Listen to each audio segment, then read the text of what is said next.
Ako si Maria at ito ang aking kwento.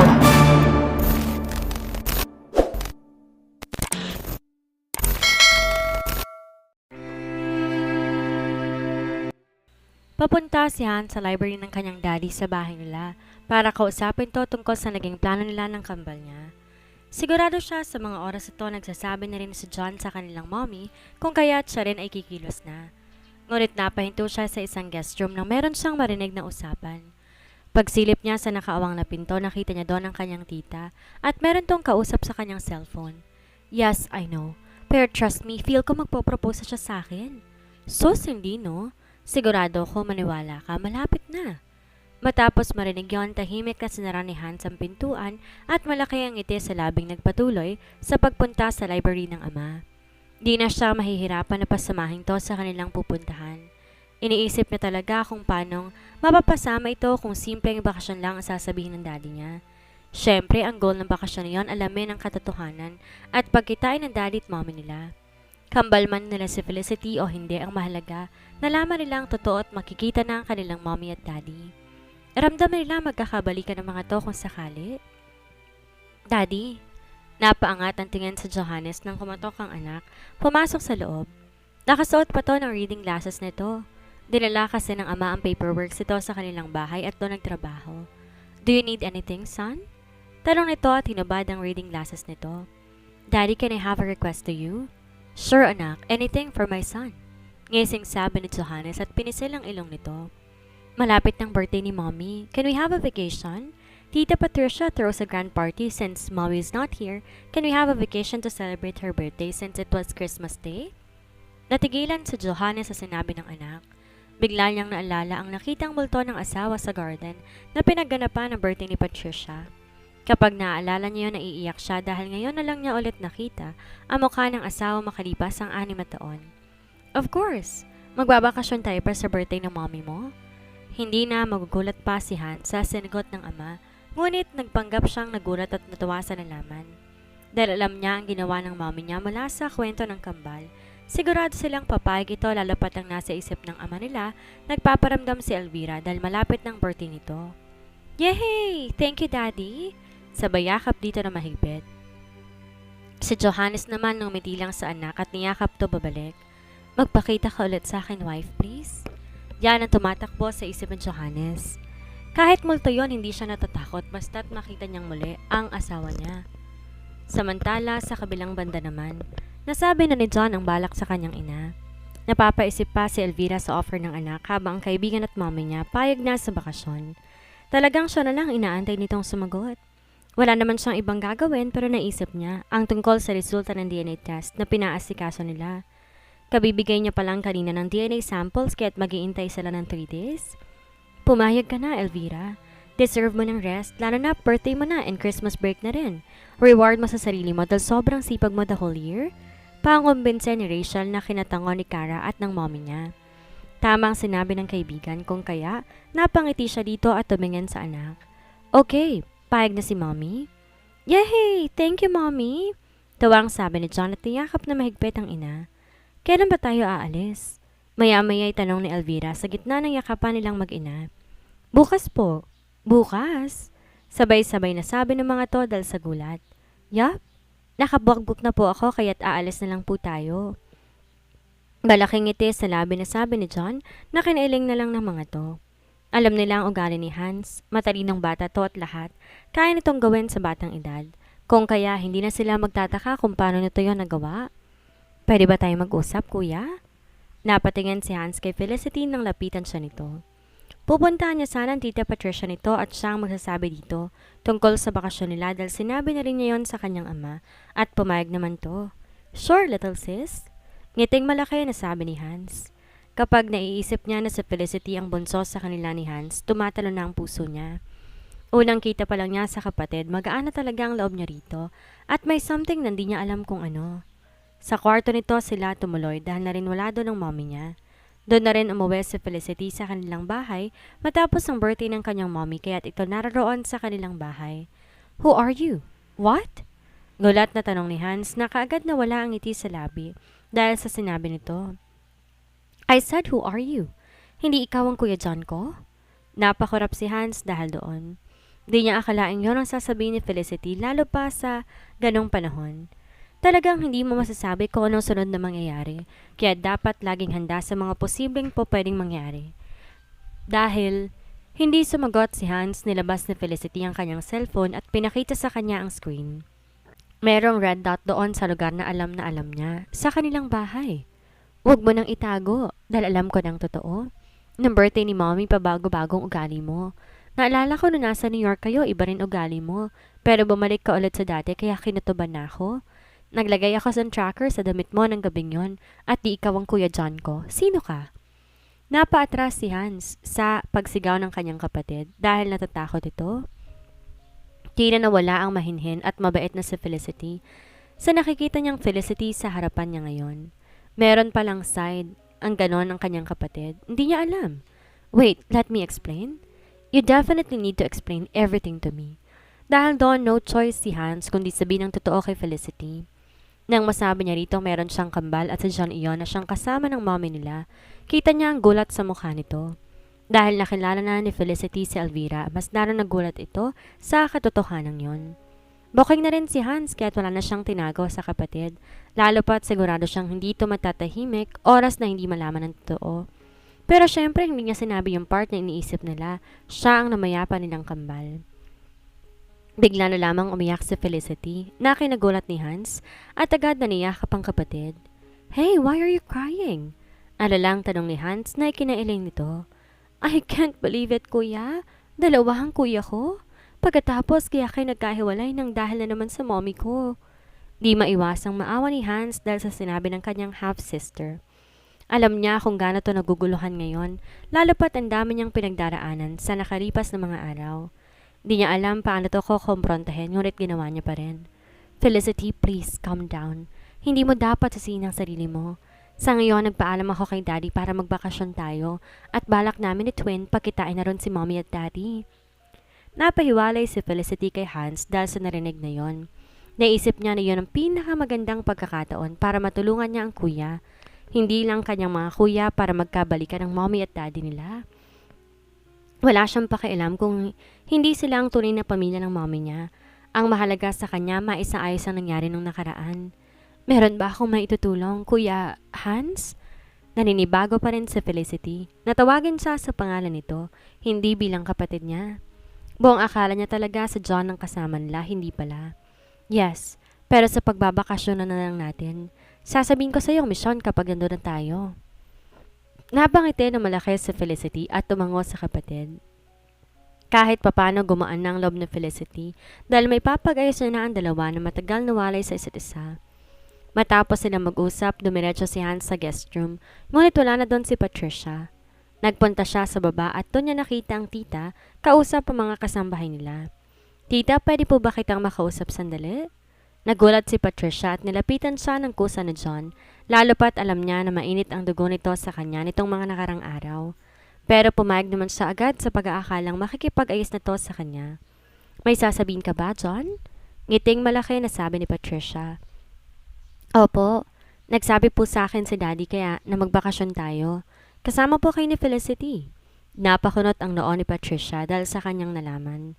Wala naman nababanggit sa kanya sa Johannes tapos ngayon, biglaan pa. Sana man magbabakasyon at bakit? Tumingin sa paligid si Hans na tila ayaw na may makarinig na ibang tao sa sasabihin niya. Tita Patricia, wag niyo pong sasabihin sa iba, okay? Since natuwa ako sa nalaman ko, naisip kong sabihin sa iyo agad para na rin pa-birthday ko po sa inyo. Napataas ang kilay ni Patricia dahil doon at inantay ang susunod niyang sasabihin. Magpo-propose na po si Daddy sa'yo. Kaya po naiinis nyo kayo nitong nakarang araw para kapag nag-propose siya hindi mo talaga aasahan. Nalaki ang mata ni Patricia dahil sa pagkagulat. I knew it! Bulalas na sabi niya pero nang makitang nagtatakang mukha ni John, agad niyang inayos ang sarili at tumikim. Thank you sa binilita mo sa akin, John. Kung alam mo, ito ang pinakamagandang gift na natanggap ko ngayon. Sa sobrang tuwa ni Patricia, hinalikan niya sa pisngi si John na ikinagulat nito. Sige, sasama kami ni Felicity. Kailan ba ang alis? Bukas po. Sagot ni John na pasimpleng pinunasan ng kanyang pisngi. Good. Sige, mag-iimpake na ako. Pagkasabi ni Patricia nung nagpaalam na siya dito at umalis doon. Nang mawala na sa paningin niya si Patricia, ay agad na pinunasan ni Hans ang pisngi niya at napangawi. Sige, magsaya ka lang sa pagiging delusional mo, Tita Patricia. Iiyak ka mismo sa araw na akala mo'y pinakamasayang surprise sa'yo ni Daddy. Pailing-iling si Hans na umalis sa kanilalagyan niya upang mag-ayos na ng gamit. Samantalang sa bahay ni na Elvira nakatanggap siya ng isang envelope at nang makita ang laman nito isang DNA na nagsasabing negative ang result. Nanghihinang napaupo si Elvira sa kanilang sofa. Di niya alam kung maiiyak ba siya dahil sa naging resulta. Elvira, ano yan? Sakto naman dumating si Cara at Rachel nakakatapos lamang mag-empake. Imbes sagutin ang dalawa, iniabot niya ang DNA result sa mga to. Katulad niya, nagulat ang mga to sa naging result at natahimik. Dahil di na nagsasalita si Elvira at kita nila, tulala na ito habang lumuluha. Nagmusuan pa sila kung sino ang kakausap sa kaibigan. Napailing na lang si Cara at tinabihan si Elvira. Elvira, unang DNA pa lang naman to eh. Malay mo yung pangalawa, positive, diba? Napatingin si Elvira kay Cara dahil sa sinabi nito. Malay mo, yung pangalan, positive, diba? At ano, aasa na naman ako at masasaktan? Ayoko na. Please, ayoko na. Biglang tumayo na lang si Elvira at pinahid ang kanyang mga luha. Sapat na ang DNA na yan para tumigil ako sa pagiging delusional ko. Tanggap ko na wala ng anak ko. Patahimikin na natin ang anghel ko. Pagkasabi ni Elvira noon, nagpaalam na siya sa dalawa at umakyat sa kwarto niya. Na makarating sa kanyang kwarto, agad siyang nagpasalamat sa kaibigan niya sa DNA result na binigay nito sa kanya. Pagkatapos ay binigay na nito ang cellphone. Sakto naman magbabakasyon sila at ilang days na lang, birthday na niya. Magandang pagkakataon yon para makalimutan ang pag-asa niya na anak niya si Felicity. Kinabukasan, maagang umalis ang mga to para pumunta sa lugar na kanilang pagbabakasyonan. Ang hindi alam ni Elvira at Johannes na paparating na ang araw na muling pagkikita nilang dalawa. Si Johannes na buong akala wala na si Elvira at si Elvira na buong akala na hindi siya mahal ng lalaki. Ano kaya ang mangyayari sa bakasyon nila na iyon? Nandito na tayo. Malakas na hampas ng malamig na hangin ang sumalubong kina Elvira na sila'y dumating sa kanilang pagbabakasyonan. Talagang ramdam na ramdam mo ang simoy na malamig na Pasko, lalo na nga't nasa tabing dagat sila. Isang beach resort ang napiling puntahan ni John na ang alam nila ay si Hans. Siyempre, plano yun ng kambal dahil malapit lang doon ang kinalalagyan ng taong kailangan nilang makausap. Ang lamig naman dito, nginig na sabi ni Rachel at niyakap ang kanyang sarili. I told you mag-jacket ka na, gabi na eh. Irap na sabi ni Lara na naka-jacket at walang nararamdamang lamig. Ang haba na rin ng kanilang biyahe na inabot ng halos 10 oras dahil ang lugar na kanilang pinuntahan ay Aurora, pinakadulo ng Aurora. Let's go na. Sa kanya-kanyang kwarto na muna tayo tumuloy then bumaba for dinner and after that magpahinga. Bukas na lang tayo lilibot, okay? And please don't forget to wear a jacket. Tanging sabi ni Elvira sa huli niyang sinabi kay Rachel, lalo pa't naka-crop top ito.